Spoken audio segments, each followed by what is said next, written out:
Saudara, staf ahli Kementerian Perhubungan Kris Kuntadi menyampaikan untuk saat ini Kementerian Perhubungan masih kekurangan tenaga sumber daya manusia, khususnya di bidang penerbangan dan navigasi.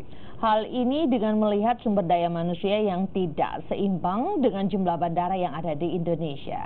Seiring dengan gencarnya pembangunan di wilayah timur Indonesia oleh Presiden Joko Widodo, terutama dengan dibangunnya sejumlah fasilitas transportasi seperti darat dan udara, kini Kementerian Perhubungan memfokuskan untuk mencari sejumlah sumber daya manusia khususnya di bidang navigasi dan penerbangan yang dirasa masih sangat kurang.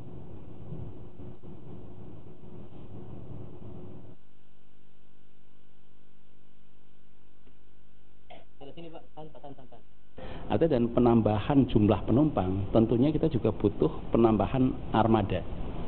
Dan butuh penambahan armada berarti kita butuh sumber daya manusia.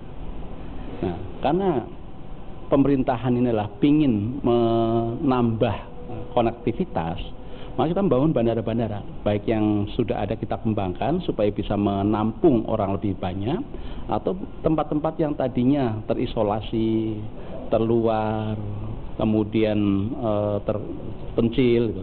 Itu kita coba rangkaikan sehingga terkoneksi dengan daerah-daerah lain. Nah, tentunya berarti butuh bandara.